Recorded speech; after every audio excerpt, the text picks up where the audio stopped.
going on, y'all? It's your girl, NeffyRaps. It's the Vibe Session right here, Major Zone Radio. You already know the vibes, baby. We always bringing y'all the hottest independent artists that's out here doing it on their own and getting it out the mud. And listen, y'all, we got another super dope guest on the show today. UK the Joker. What's going on? Yo, what's going on, Neff? How's everything going? Pressure season. Everything is good, man. Everything is good. How about you? You over there vibing and everything? How's everything in your world? Oh man, it's straight now my stay over here, man. Everything is copacetic. I'm just trying to excel and perfect. And that's all I can do. Okay, I like it. I like it. So your backdrop is so official right now. I'm loving this. Where are we chilling at right now? Oh, we at Barnes and Noble, man. This is one of my little stomping grounds I come up to get my books, vinyls, and kind of whole educational vibe. Try to keep myself eclectic on all levels. Okay, I like that. Listen, a Yeah. man who reads, ladies. Okay, period. I like that. So you're in there, you like the vinyls and everything. What would you say is like the most valuable vinyl that you have in your possession right now? Oh, shoot. The Funkadelic Parliament. Okay. Oh my God. And then you got One Nation. Oh my gosh, hey, I rock with them heavy. It's been literally real, just kind of getting those eclectic vibes from them. Then of Okay. course I got Soundsgarden. Mhm. Uh, Soundsgarden's a good one when they made a song called Black Rain, and it's been pretty interesting after that. Okay. Okay, cool. So you name some that are so classic. Some of y'all probably don't even know what he talking about. Okay. So those you gotta keep. Like you gotta keep those, carry those, pass them on to your children because they gonna be absolutely worth something one day. Um, Yeah. classic. Okay. So what city are you repping today, UK the Joker? I mean, hands down, I'm from Louisiana, like all day. But I live in Atlanta, so I've been excelling, Okay. perfecting my music journey for a while down here. But even though I was overseas doing it for a while, it's been an interesting journey, kind of to uh, perfect so many different range of music sounds as well as perfecting the creativity of it. Okay. Okay, cool. So I heard you mention two cities and dope places, by the way. Shout out to Louisiana, shout out to Atlanta. What do you think is the biggest difference in the music culture between those two places? They have their own organic sound. Hmm. They have their own organic sound, very nostalgic, and their culture especially comes from a party city on both New Orleans and Atlanta. They always going to have their unique organic vibe, especially when you come to the city. So it's very different with creativity here, especially when you're going through different language draws, draw barriers, and it's very interesting. Okay, okay, respect. So you also mentioned being overseas. Yeah. Where were you? You know we gotta talk a little bit about that. What's popping overseas? I've been in Japan, saying been in the Philippines, Thailand, South Korea, and all that kind of stuff. And those kind of been my areas of kind of like perfecting that music journey and what they appreciate and what I can also appreciate. That then just kind of create this matching Rubik's Cube or creativity. And then Okay. everything else just comes together. Got you. Okay. So were you military or kind Yeah, I of was yeah, I was plus? prior Okay. service. Yeah, I was in the Marine Corps. Okay. Marine Corps. Shout out to the Marine Corps. Big Yeah, energy. Okay. yeah. So I guess my question now is like, being in all those different places where the culture is different, how were you treated? Like, did people treat you like, oh my God, there's an American? Oh my God, there's a person of color? Like, how were you kind of treated? How did you navigate in some of those spaces where a lot of us haven't gotten the chance to visit, like Thailand, Japan? Like, that's Well, America has been introduced to so many different variations of these countries, and then not to mention when they see a black man out there, they actually respect the concept of what we go through, especially to where they're appreciating more of the culture that we're bringing in because they literally are trying to tap in to that, that organic structure that we bring into, to our culture, especially in hip hop. So it is a beautiful thing, Okay. especially, neo soul and R&B and the oldies, they take it all. Okay.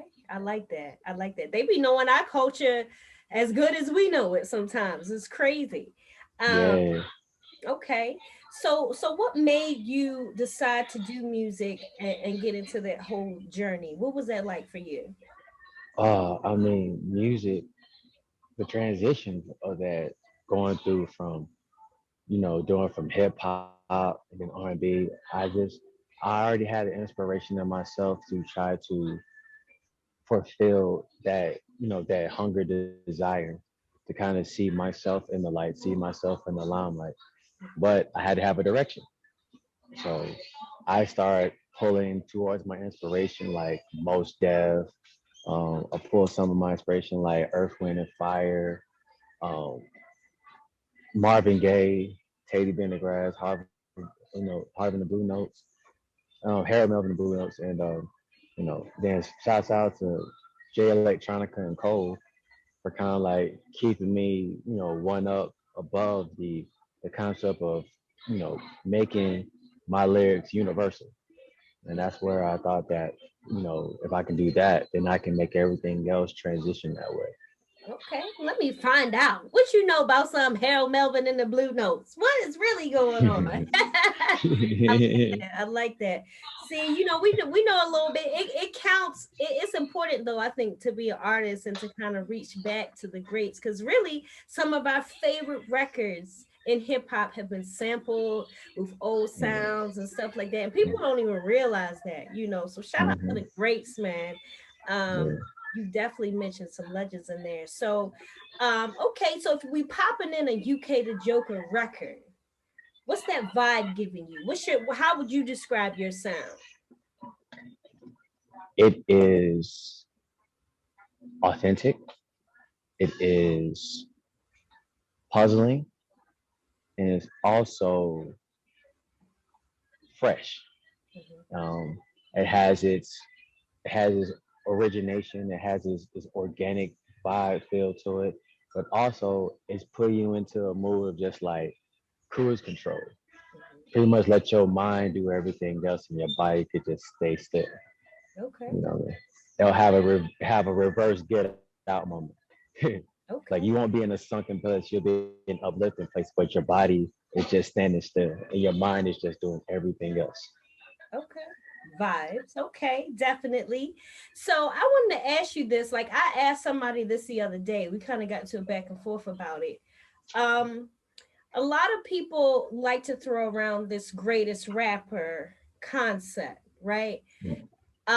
Is a good rapper or a legendary rapper or even artist, let's just say artists, are they defined by the hits or are they defined by their ability to write? Because like somebody threw out Drake, like okay, Drake's one of the greatest to ever do it, but then somebody else was like, but Drake don't write his music, so how can you be a great, how can you be the GOAT if you're not actually creating what people consider great, right? So, what's your take on that? Is it a matter of longevity and hits, or do you more so respect the art of creating music? What's your take?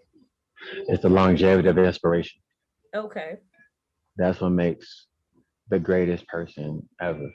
It's the it's the longevity of still creating, still inspiring to create, and still continuing that path. Okay. With with that being the case, it doesn't really matter how many records you've made, whether it's good, bad, or indifferent.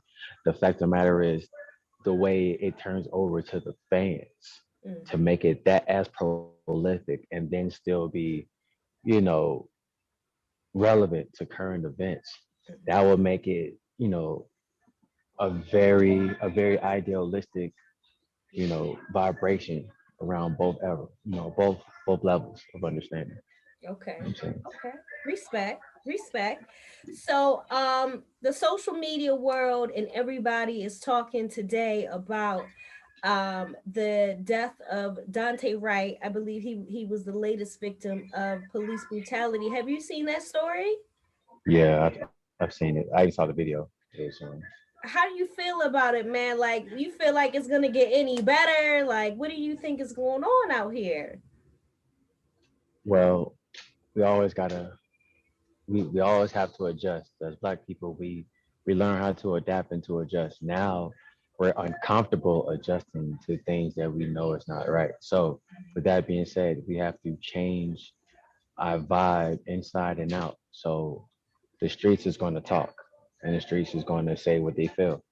And based off of what happened, off of that incident, I really believe a life should not have been taken, especially when you are protecting and serving the place where you live, Hmm. especially us in general, because we're paying you to protect and serve. However, is either at the end of the day for them is either them or me. Yeah, I hear that a lot. So I hear that that's the mentality. So it's mm, crazy, man. But I had to bring it up because it's a big topic. It's always a big topic, but that's the latest person that's kind of been trending. So we definitely gonna be keeping up with the stories, y'all, per usual. But we'll see how this whole thing unfolds for sure. Another thing that people are talking about right now that's actually on the flip is kind of funny. It's a light thing. yeah, But word on the street is, you don't strike me as a strip club guy, but you might like to have your fun sometimes. But Usher apparently was throwing Usher bills, not real bills. Word on the street is he was in Vegas or something, and he like, listen, I'm gonna give y'all these bills with my face on it. I thought it was funny. yeah. How you feel about something like that? You going in the club with the UK the Joker faces on the bills or what? What's going on here? Nah, I mean that's actually funny. I mean, it's kind of like Princess of King money in Zamunda, and they just giving them $1 at McDonald's. You know what I mean, or McDowell's. So it's uh, I I have no comment for that. That's pretty impressive. Like No comment. then Usher the goat. That's the comment. Okay. So you got an interesting artist name, UK the Joker. Tell us a little bit about where that came from. what was the other name? Uh, for me, UK was my nickname in school, and the Joker I got from the streets because I was a wild card. You never knew what I was capable of, but yet I always did it sometimes with a smile on my face. Or whether I was angry, sad, or indifferent, it's like you never knew what I could do. Okay. Okay. So, but at the exact same time, it was kind of like I get it, you know. So that's they always called me that because it's the knowledge that I knew and which they never knew. Then UK came from my homeroom teacher at that time, and it just stuck with me only because that she always marked me absent. So instead of saying NA, she called me UK. So it's a little acronym for herself, which Okay. means yeah, between me and you, it means unknown. So Okay. Got you. yeah, Okay. she, Okay. I'm not mad at that. Who's somebody you want to work with in the industry? It could be a rapper, artist, producer. Who's if you had your choice of anybody, who's somebody you definitely would want the chance to work with? oh man, uh, I mean some of my homeboys and definitely Cali Kez, Joe Numbers, uh, J Electronica, hands down. Most Def and Talib Kweli, hands down. They were all of my favorites. And hell, I mean, especially being from the South, I was very infatuated with a lot of jazz musicians and rock musicians. Um, like I was like Gary Clark Jr. That dude is amazing. I wouldn't mind working with him. Okay. Uh, then shouts out to 7 a.m. I know him personally. Uh, saying Sean Black. You know, I know those guys like indefinitely. And shouts out to my boy Rio. We always talk like Fly Rio. We always talk like day in day out, and we'll just put some stuff together. And then hands down, he's doing good things. Okay. So All right, dope, dope. So you're a jazz fan too, then. So you know about like the John Coltrane's and all of that. Then I'm guessing. Oh yeah, the Boney James, Yeah. the Kenny G's. You know what I'm saying? You can even put Masego in the mix because he's everything. Like FKJ, they're literally and they can literally make you a song right then and there, part of a show. Mhm. In which I always wanted to do that, but they actually was the first to do that, and I thought that was amazing. Okay. Did you catch the Billie Holiday movie? Did you check that out? I haven't, but I heard a lot of dope things, even the Mahalia Jackson one, and Mhm. I was like, oh, okay, I'm gonna actually check those out though. I give you, I'll let you know how that is. Okay, definitely. That I didn't check out the Mahalia Jackson one, but the Billie Holiday one I had to watch because she from my home city, my Oh, okay. hometown. So it's definitely good. Check it out when you get the chance. You gotta tell me what you think about it. Check, I will. Say Okay. less. All right. So I want to get back into the music, back into the single. I know you got a joint that you're pushing right now. So tell us a little bit about the single. Give us the name of it and the concept and how that whole thing came about. Bayou Jazz was one of those songs where it's kind of like I always, I always love jazz, but at the exact same time, based off where jazz originated from, it still had its own title. But then when I put it into where it generates a different genre, why not make that into something that makes sense to me? So with that being said, I didn't mind kind of making that or that ordeal of just making it very, how can I say, musically universal in my mind. Mhm. So I try to bring something here, break something there, combine this, combine that, make it one big megazord and turn it into jazz. But it's just kind of like a cliche, kind of like a big oxymoron for me. Like Okay. Bayou Jazz is its own unique sound for me, and ever since then, my homeboy was like, "Yo, that that's that joint, that's that joint." Okay. The concept sounds fire. So you know we definitely gonna be supporting the record that Bayou Jazz. Absolutely make sure y'all go check that joint out. I gotta ask, do you play instruments yourself? Like the keys, Yeah, anything? What you play? yeah. I play the guitar. Okay. I knew you had something was in me, like he plays something. Acoustic, electric, what we playing? Both, Oh bass. yeah, I play both. I play acoustic, electric, Okay. acoustic, regular electric, acoustic, electric. I own so many of them. Um, yeah, I remember I gave one of my acoustic guitars to my homeboy Bossy up in the Marine Corps before I had left, and he been rocking with that ever since. My homeboy Jermaine, he has my other one, and I gave him one before I think around Christmas time. So, but at the end of the day, it's kind of like I don't mind because I'm always inspiring people to just do what they love to do with music. Okay. Well, listen, I need to see some of these guitar videos coming out. I mean, what's going on? We got to post them to the gram, YouTube, something. in in due time, In in due due time, time. Okay, that's in fair. due That's time. fair. I give you a little while, then I'm hit you up like, what's going on? I'm waiting to see the videos. Yes, ma'am, in due time. Yes, we would love to see that. Because people really love to see the brevity of all the things that you do. You'd be surprised how people will be impressed by that for sure. Um, okay, cool. So we got to get into the record. We got to play that joint for the people by you, Jazz. But before we do that, UK the Joker, I always ask my guests to kind of leave the listeners with a message right from you. You can freestyle something. You can inspire people. You can get in your bag with it. Whatever you want to leave them with. Go ahead and leave the people right with something from you. To learn is to live. To live is to learn. But be you every single way of the month. Today and tomorrow. And tomorrow forevermore. Just be you and keep living. Okay. Big message. Powerful message right there. Big energy, big pressure. Absolutely dope having you on today, UK the Joker. You're a friend of the show now. Okay. Thank you so much. Absolutely. So we absolutely will keep up with you always. Any way we can support you, let us know.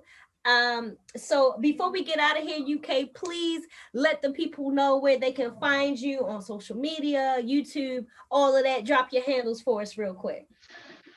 Oh man. Check out the album Zulu.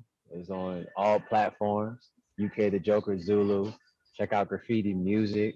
If you love those two R&B records, R&B albums, and if you want to bump any hip hop, I got SoundCloud UK the Joker, and then Rough Draft, which was my last hip hop album that came out, and y'all gonna like it. Shouts out to what I'm saying, Macy Lamar, who was part of that, part of a few of those, I guess one of those tracks.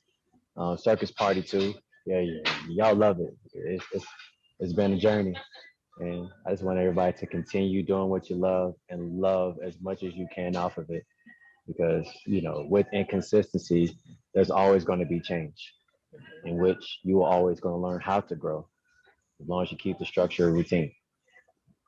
That's a fact. Listen, major keys, major gems coming right there from UK to Joker. Thanks again for joining us today on the Vibe Session. It's your girl, Nephew Raps. Please make sure y'all go support this artist, download the music, add it to your playlist.